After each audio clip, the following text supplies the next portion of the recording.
أعوذ بالله من الشيطان الرجيم بسم الله الرحمن الرحيم وصلي وسلم وبارك على سيدنا ومولانا محمد وعلى آله وأصحابه والحمد لله رب العالمين ربي زدنا علما وعملا وأدبا وفهما. Assalamu alaikum. On va, Inch'Allah, donc terminer. Il nous reste encore à peu près 3 cours, 3 vidéos à conclure sur Baboun Nikah de Muqaddimat al-Azziya et on aura conclu. On va donc aujourd'hui aborder parmi les 2 derniers shurut, les derniers rukn en fait les shurut en fait du talaq. ثاني المحل وهو زوجه وشرطه ملك زوجي عصمة المرأة قبل الطلاق. Ici cette question c'est la suivante, c'est-à-dire que le mahal, quand on dit mahal comme ça dans le fiqh d'une manière un petit peu schématique générale, ça, c'est en fait c'est le champ d'application, ce sur quoi s'applique le hukm. En l'occurrence ici c'est le talaq, ce sur quoi s'applique le talaq. En l'occurrence c'est la femme. C'est la femme qui doit être donc les conditions, c'est le fait que le mari ait en ses mains la isma. La isma, c'est quoi? C'est, on a pu le dire, ça renvoie en fait à la sacralité du lien conjugal, si vous voulez. Ce qui fait que le mari et la femme sont préservés du zina. C'est la même racine, c'est le même terme quand on parle de la isma des anbiya. En conséquent,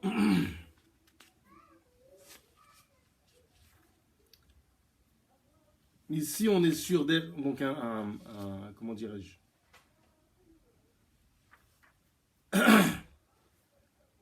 il faut que l'homme soit de fait concrètement détienne cette isma, donc la femme soit sous son joug, soit qu'elle soit présumée.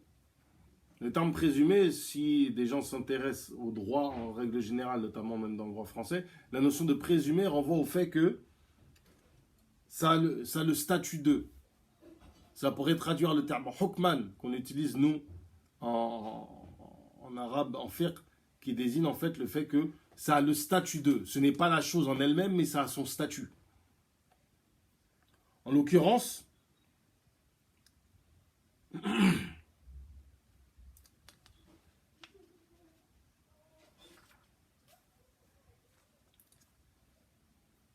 cela va s'appliquer, donc elle est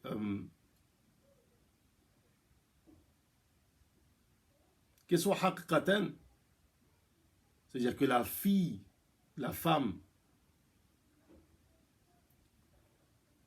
est de fait mariée. Et comme dit présumé, c'est comme le cas où un homme dit: si je me marie avec toi et que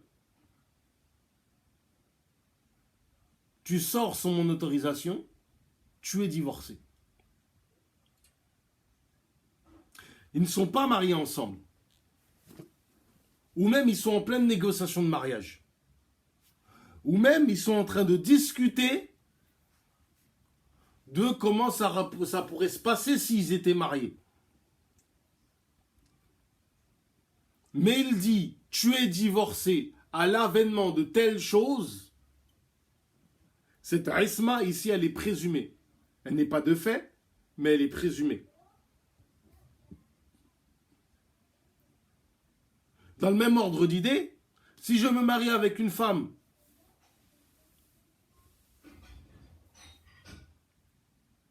si je me marie avec un tel, il est divorcé. Là, il n'y a même pas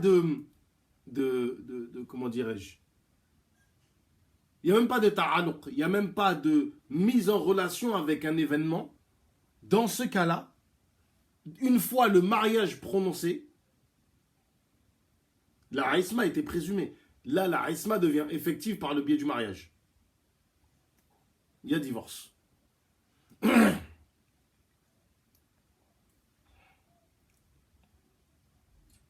Donc, dire, il faut bien entendre, dire que tu es divorcé avec une femme avec laquelle on n'est pas marié,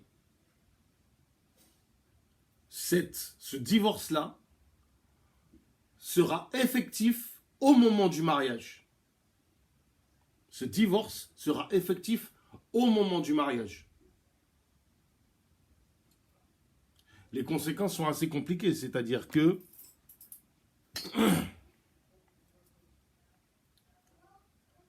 à supposer, après il y aura des petites nuances, des détails qui ne sont pas évoqués ici, mais pour le cas qui est assez simple, un homme qui divorce une femme en disant si je te marie, tu es divorcé,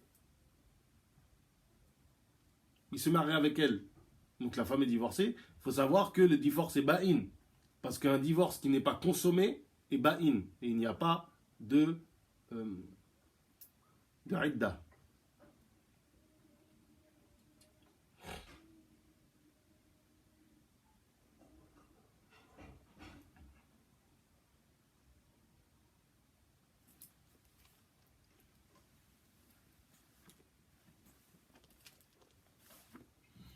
والثالث, donc le troisième shart. القصد فمن سبق لسانه إلى الطلاق لم يقع عليه طلاق ولا يقع طلاق المكره. Ici, c'est le fait de viser. Il faut bien comprendre, on parle de qasd. Ici, on ne parle pas de niya, mais c'est la même chose.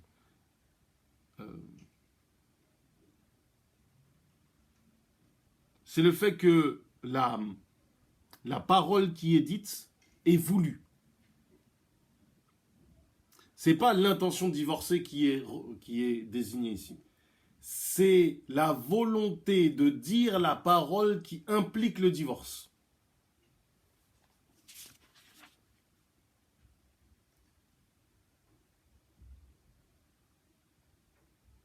C'est la volonté de dire la parole qui implique le divorce.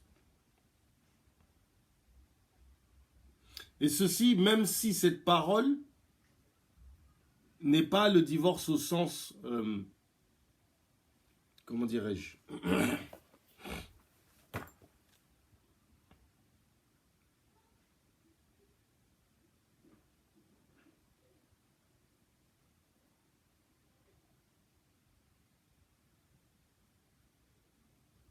même si ce sont des termes qui ne sont pas spécifiques au divorce.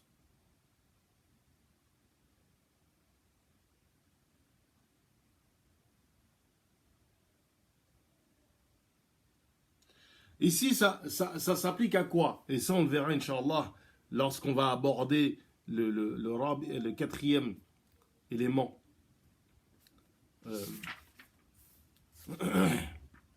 Le quatrième rukn. En fait, ce n'est pas des shurut, c'est plus des rukn. C'est ce qui compose le divorce, en vérité. J'ai fait une erreur le terme, c'est un rukn. C'est des rukn, c'est des arkan. C'est ce qui compose le divorce. On verra la notion de l'ordre, on verra comment il se découpe. Et sans trop détailler, parce qu'on le verra ultérieurement, la formule, deux types de formules sont conseillées par ce rukn. Celle qui est évidente, claire, et c'est-à-dire celle qui contient en fait le terme divorce, et l'autre qui est une kinaya, qui est une kinaya sarih, c'est-à-dire que c'est un terme qui ne contient pas le terme divorce, mais qui, dans les habitudes de ce qui est connu des gens, implique un divorce. Dans ce cas-là, on va s'intéresser à l'intention de prononcer la phrase et non pas à l'intention du divorce. Et c'est ça qui va déterminer, qui va fixer si c'est un divorce ou pas.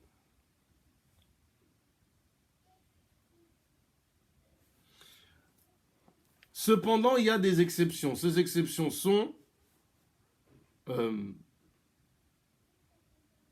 celui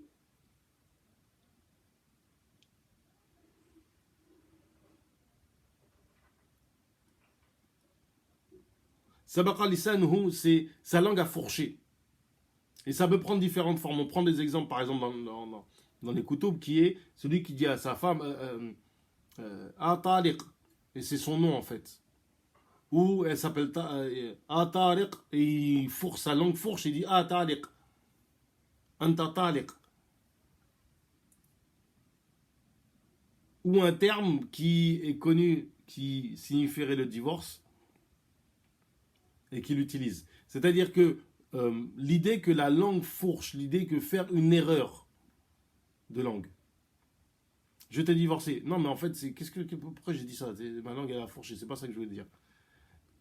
Là, effectivement, dans ce cas-là,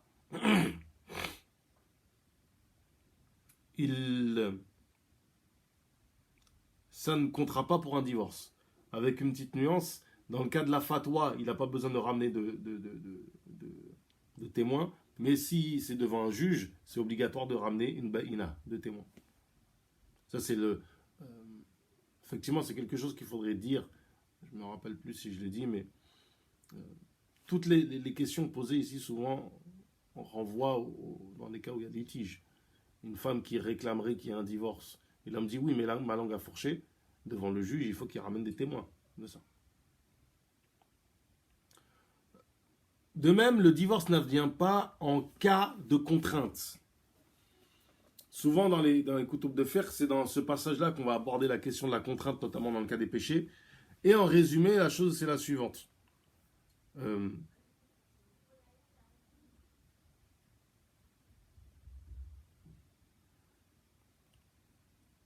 Premièrement, est-ce que les paroles et les actes sont les mêmes?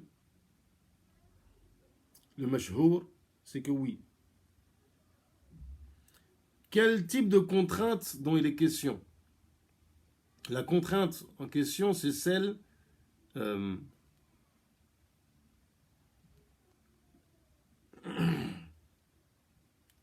où on va te frapper,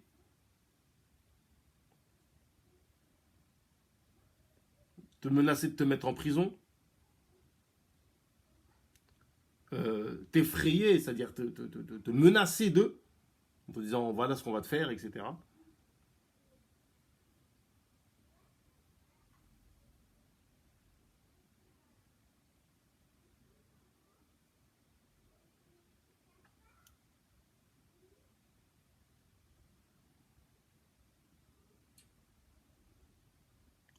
C'est-à-dire que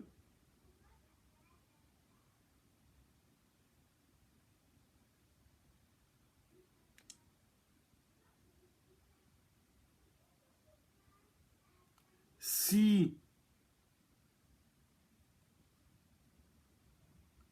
on menace quelqu'un, et on prend l'exemple de quelqu'un qui est honorable, une simple gifle en public est considérée comme de la contrainte.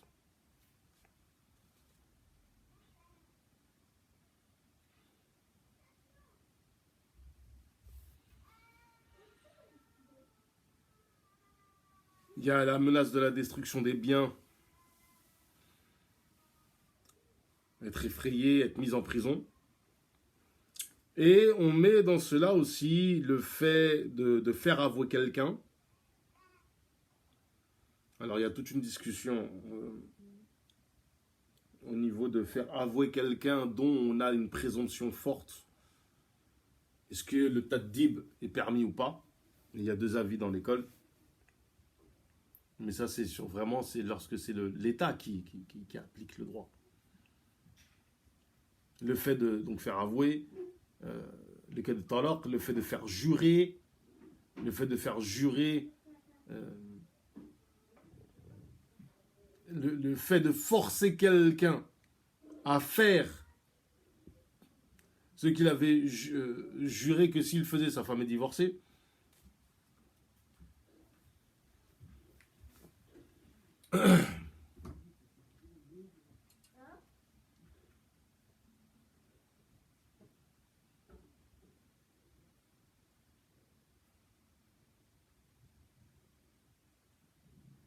Si on force quelqu'un à faire quelque chose et que ça porte atteinte au bien d'une personne, on devra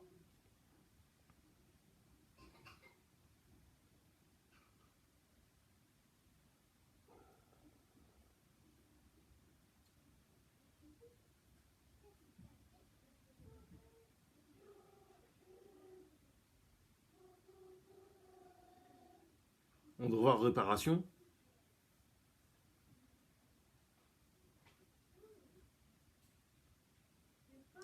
Et donc il y a toute la problématique en fait d'être contraint à commettre un péché. En résumé, la chose c'est la suivante.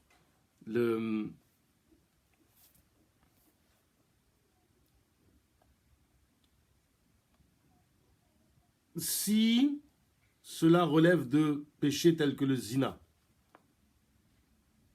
si c'est le meurtre, on vous menace de mort,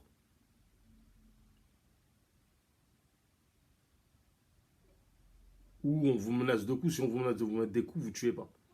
Si on vous menace de mort, vous ne tuez pas. Parce qu'en fait, ça revient à, entre un musulman et vous, si on vous force à tuer un musulman, le choix c'est entre soit tuer vous le musulman, soit d'être tué vous.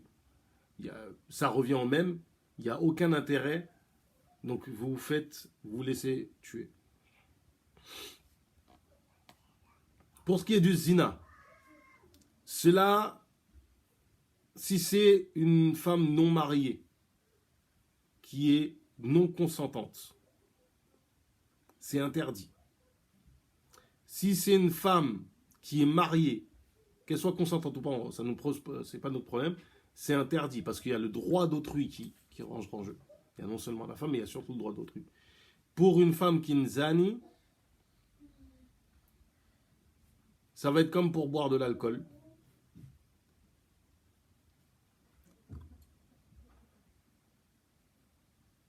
Et l'avis de la majorité, c'est que cela reste haram si ce n'est pas sous la menace de mort. Donc si on ne vous menace pas de mort, si vous n'êtes pas menacé de mort, vous n'avez pas le droit de faire des péchés tels que boire de l'alcool, tels que insulter quelqu'un, etc. Il faut vraiment que ça soit des menaces de mort. Tout ce qui est en deçà d'une menace de mort, parce qu'en fait on craint vraiment de se faire tuer, cela reste illicite. Tout ce qui est dit ici devient licite qu'en cas de menace de mort, uniquement.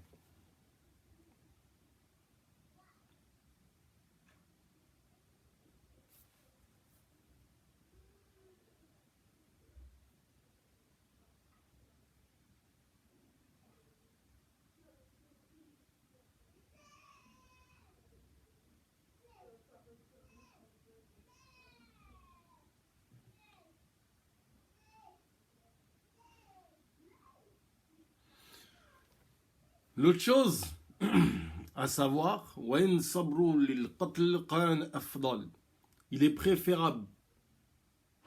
Parce qu'on pourrait comprendre, c'est-à-dire que légalement, on pourrait dire que même ça devient obligatoire de faire certains interdits, mais en fait, à cause du fait de risquer sa vie, et non.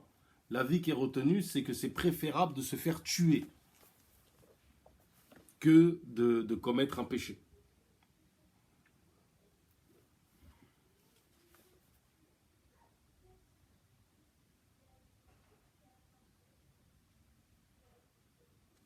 Celui qui est contraint de donner la zakat, il est, même s'il n'a pas eu l'intention de la donner, il est exempté de la zakat.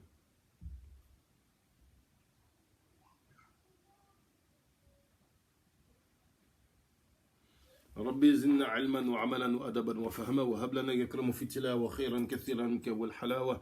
اللهم آتنا في الدنيا حسنة وفي الآخرة حسنة وقنا عذاب النار. اللهم نسألك إيمانا يرتد ونعيما يرفد وقرة عين لا تنقطع ومرافقة نبيك سيدنا محمد صلى الله عليه وسلم. اللهم نسألك علما نافعا وعملا متقبلا ورزقا طيبا. وصلي وسلم وبارك على سيدنا محمد وعلى آله وأصحابه والحمد لله رب العالمين.